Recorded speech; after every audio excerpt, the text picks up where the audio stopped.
you so much and welcome to our webinar. Before we start, I would love to hear some background and for you guys to introduce yourself. Absolutely. Thank you for that introduction. My name is Albert Bernal. I'm a partner with Western Spire.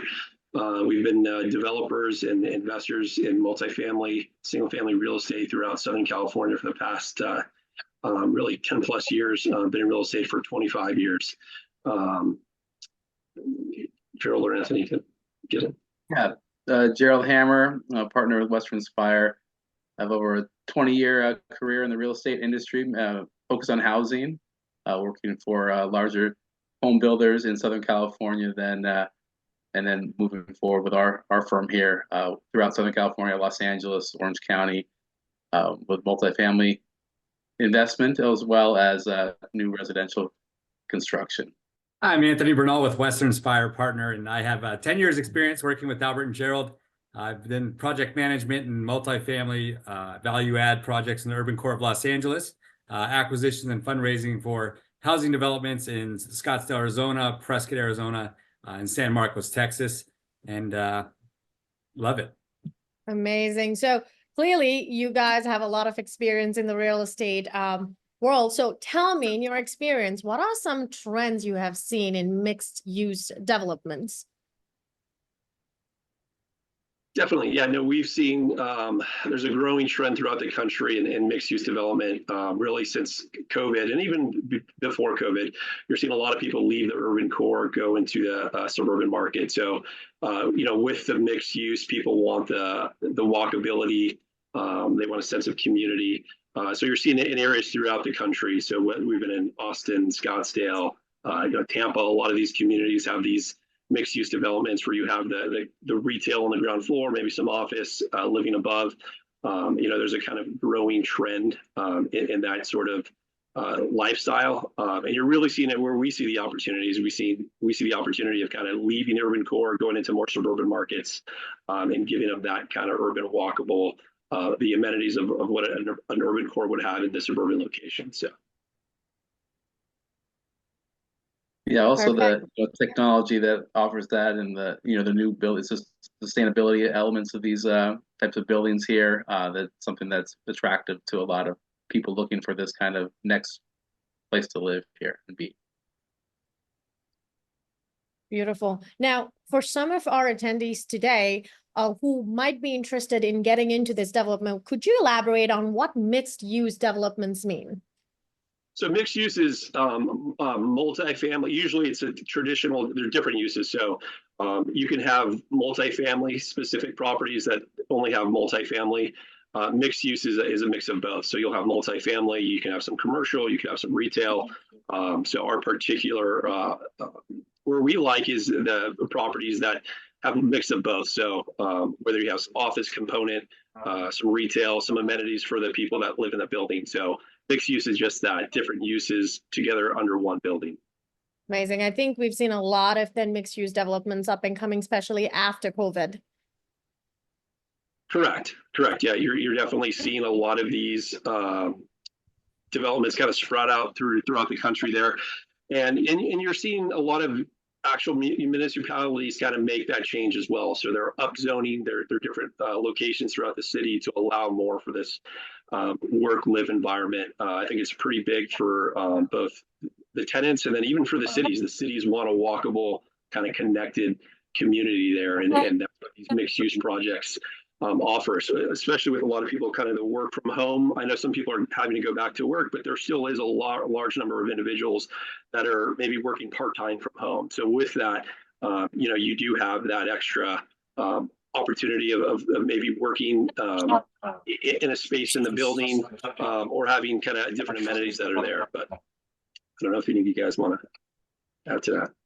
No, I think, yeah, like to piggyback on what Albert was saying, through our recent projects here, there's been a lot of city input here on what they'd like to see here. So it is really driven by the conferences they have, both regionally and nationally, that do say that people would like to live in a more suburban setting, but have this type of product type here, where it is, a bit more high density, very highly amenitized, and additionally have that ability, if you have as an entrepreneur or your own business, whether it's a accountant or anything like that. There are live work units as well, where it specifically can walk in on the ground floor to your lower part of your living unit, and the living unit is above stairs. So things like that are really being pushed forward by local agencies. Beautiful. Now, in your opinion, we are 2 months away from 2025. What do you think are some of the benefits and challenges of building that you foresee for 2025? Yeah, definitely. There's kind of a little bit of both on both aspects. In real estate, there's been kind of a slogan, stay alive until 25. And with that, it's just as we're coming out of a higher interest rate environment, we're starting to, that is reversed. So the rates are starting to come down. Why we think it's a good time to develop in 2025 is you're not going to have a lot of the same supply that's being delivered today. I think there's 2024, 2025, 2023, 2024, there's kind of record amounts of supply being delivered. So starting construction on a project in 2025, you're really going to deliver in 2026, 2027. So there's not going to be a lot of kind of competing supply there. With the lower amount of projects under construction, you will see lower construction costs. So that will come to fruition. And it's just a simple supply and demand. If there's just not as many new projects that are starting, labor and will come down. So in 2025, a lot of the supply issues that existed during COVID, those are kind of worked through the system. There's a few small major electrical components that still have long lead times. But other than that, the supply chain has kind of smoothed itself out. Bad things about 2025, rates are still relatively elevated, although they are coming down, and we will see lower interest rates going forward in the first quarter of next year. There's more groups, lenders kind of getting into the market there.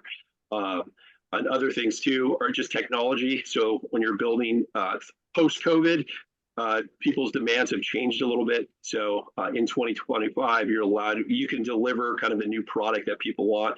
Sustainability is a big part of it. Walkability, the work from home, that aspect. So there's a lot of different kind of new trends that have emerged that allow you to, if you're building today, kind of cater to those markets there. So those new tastes, new demands. And I would just add, the changes of zoning too. We're seeing throughout this region in Southern California, cities are taking it upon themselves to increase density, so that now the project that we're working on now and we'll be discussing here wasn't available 2 or 3 years ago to be developed, because there was not that kind of density allowable in the city. And we're keeping tabs on all local municipalities here, and they're having conversations too about updating their general plan.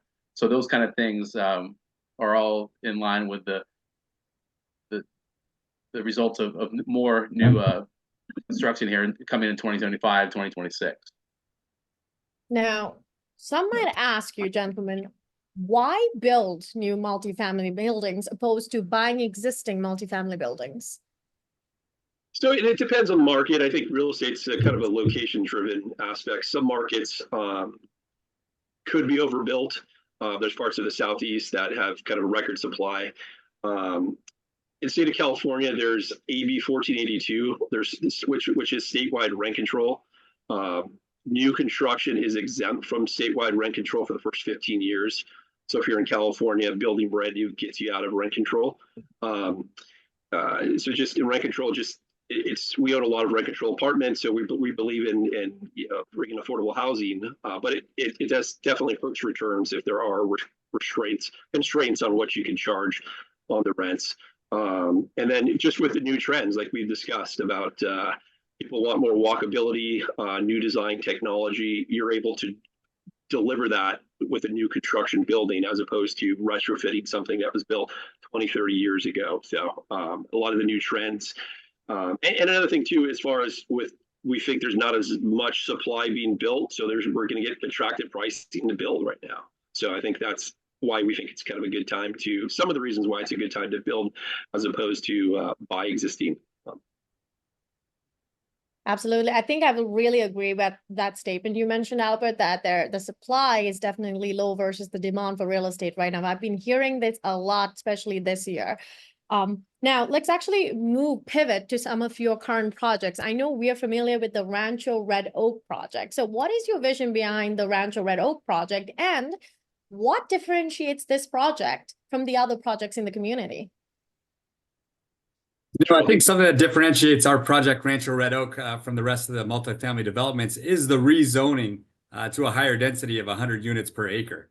Being able to maximize that land use, minimize our environmental impact by only building on 1.8 acres, and then building 176 units vertical. Now that's going to give us a lifestyle living component for the tenants to enjoy.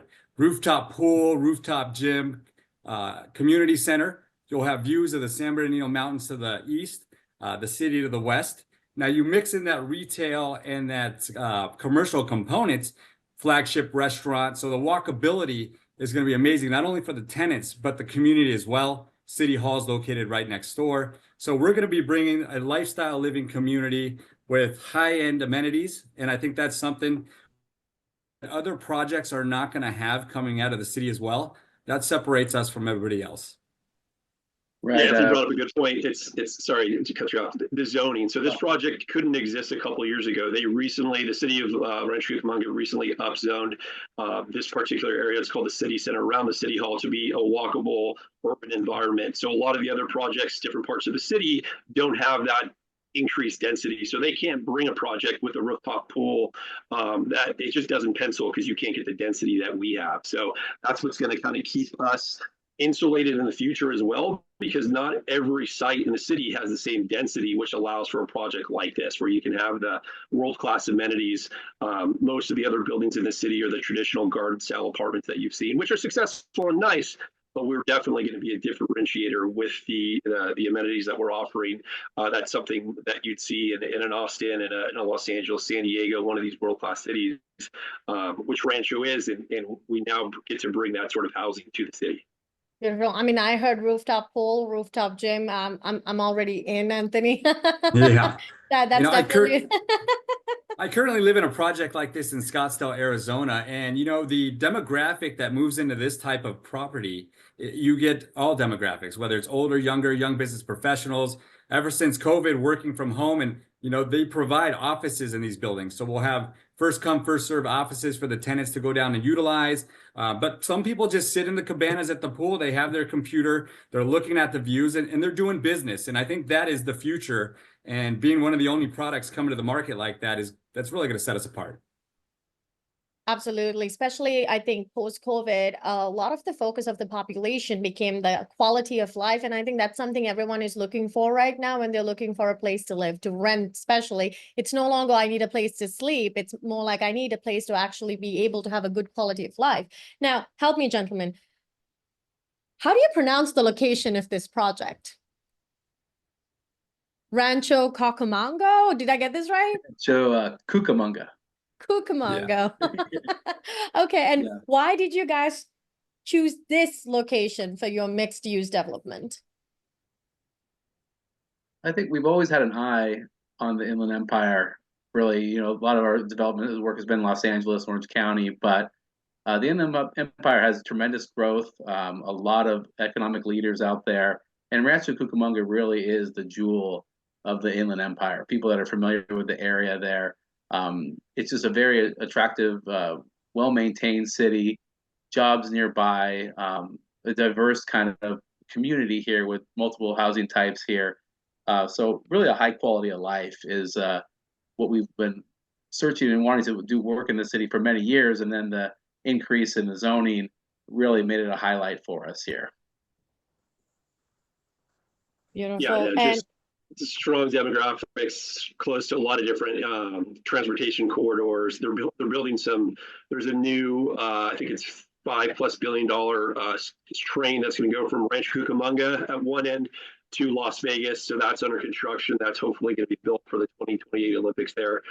So a lot of money coming to the city, a lot of world-class dining destination. Victoria Gardens is kind of a regional destination mall that's located about 1.5 miles away from us. And some of the chains in that Victoria Gardens are #1 in the country. So, and the reason for that is just there's such a strong demand. There's high demographics there, and there's not a lot of competition for some of the restaurants that are there, and that's why 3 of the top chain, I think P.F. Chang's, Fleming's, and another one are number 1 in the company wide for all 3 of those. So it just shows you the demand, the income, and really the want for kind of world-class dining and housing. So. Beautiful. You know, another quick fact there is Albert and I were actually born in Rancho Cucamonga, just about 1.5 miles, 2 miles away from the project. So as we've built on the coast and we built in LA, it's good to come back to the community and build a product in an area that we were raised. Beautiful. It's like coming back home. Is that how it feels? That's correct. Yeah. Correct. I love that. So what are the disposition options for this project? And in your opinion, what options are most beneficial for your investors and investors looking into this project right now? Yeah, no, we see 2. When you own real estate, it's kind of a couple different options. Do you build a new construction project, lease it up and sell? Or do you build a project, lease it up, and refinance and hold long term? So this project offers both opportunities. And I think for us, it's just going to depend on the partners, what they want to do. In year 3 or 4 after we've built the project, we've leased it up, and we have that option. Rates are projected to be lower. Operating is expected to be really strong in 2026, 2027 as we deliver. So we'll have an option. In an ideal situation, we'd be able to refinance, return a large percentage, if not all of the capital, back to the investors, and then hold out long term and have the tax benefits of owning long-term, the depreciation plus the cash flow, and the investors can have their money back and go invest in other projects and whatever they see fit. So, but this project will be built. It will appeal to institutional investors.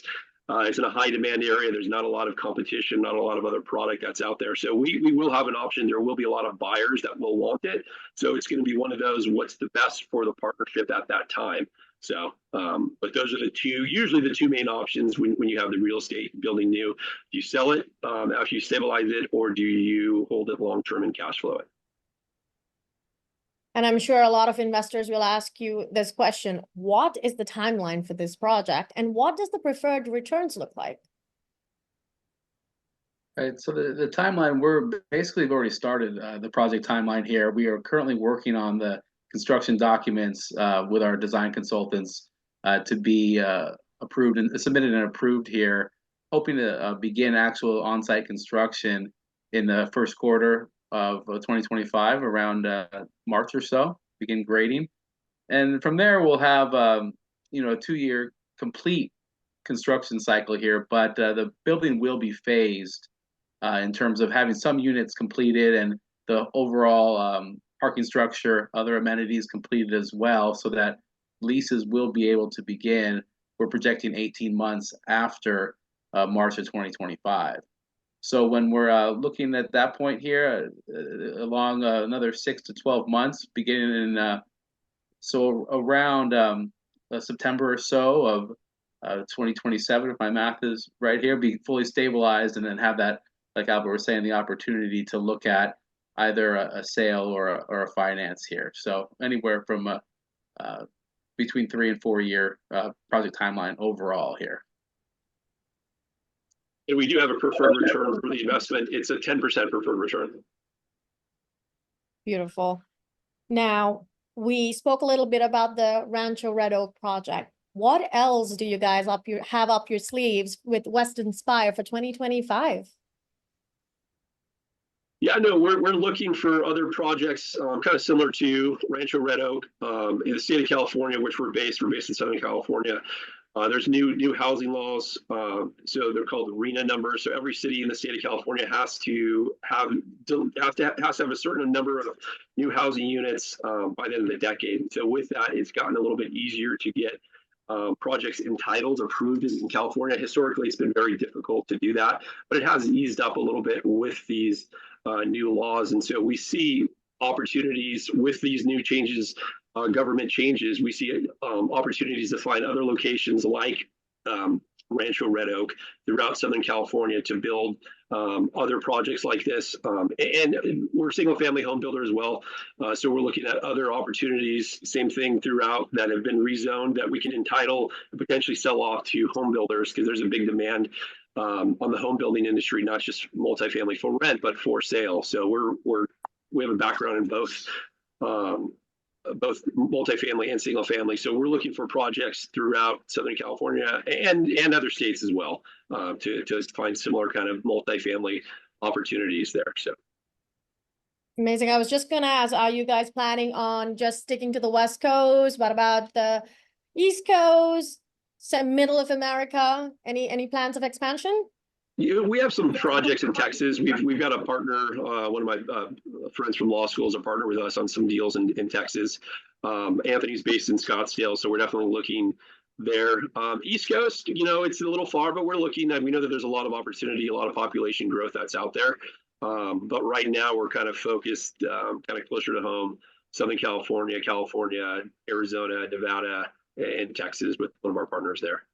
Beautiful. I mean, I think this was a little bit of a topic me and Anthony, we were talking before we started this webinar, is how the East Coast is pretty much a very saturated real estate market right now, at least the area of New Jersey I live in. It's a pretty rough time for real estate and the pricing and rental. So definitely do keep us posted if you guys plan on bringing the rooftop pools and the rooftop gyms to the East Coast. Well, I've worked with a lot of clients to send over to Madison Trust there, and it's a very easy process. As I talk to my investors, I let them know you don't have to use your liquidity. Right now there's money managers like Madison Trust that can take 401ks, Roth IRAs, and move those funds into higher risk, higher return investments such as ours. And literally it would be a phone call that I set up with a representative from Madison Trust, get them in contact with my investors. Within 48 hours, they get a couple documents, and the process for my customers is it's simple fees on the transactions. And then they're able within a week to get the funds over to us. And so for me, being able to give a service to my investors and let them know they don't need to use their liquidity, they can use their other avenues of funds. It's been a very big help to a lot of the people that I work with. Amazing, Anthony. I don't even need to say anything there. He's great with that. But just to add on to that, I think with self-direction, a lot of the hesitation is people aren't aware you can use your 401k funds or IRAs to invest into projects like this, especially if you are looking to get into real estate, but you don't know how to. This is a fantastic avenue. Now, as with everything, we always say Madison Trust is a passive custodian. Therefore, we do not provide any investment tax or legal advice. And we do recommend clients to do their own due diligence, but to truly diversify your retirement portfolio, that's why Madison Trust is here, where we can provide you opportunities like this. Okay, so while that's up, any last thoughts before we wrap up? No, I think that's just we appreciate everybody was on here listening, and this is a photo or rendering of the project. The project did win an award. It won a Golden Nugget Best on the Boards design at this year's award ceremony, which is it's a big national award for design. So we're really excited about that. And we're excited about building this beautiful building and bringing it to the city of Rancho Cucamonga, because we know it's going to be well received, and we're excited. So happy to answer any questions if anyone would have any in the future. Right, yeah. This rendering really gets us excited here. It looks, there's so many different elements here, nothing like this in the entire region here. So I think that was a big catalyst to why the project did win that award at Pacific Coast Builders Conference. So yeah, very excited for the future ahead here, and it's coming before we know it. We'll have production and site work happening here very shortly. Yeah, we are definitely looking forward to getting the construction part started. We went through the entitlements, we got our approvals, we won our awards on the architectural design, and we're building in the community that we were born and raised in. So we're bringing in a lot of our friends, family, and investors with us, and building a product that just doesn't exist in a market that has high demand. So this is going to be a very awesome development to be involved in. Amazing. Gentlemen, I definitely do admire the architecture. It's a beautiful building, and we're definitely excited to see what Western Spire does in the near future. Thank you so much for attending our webinar today.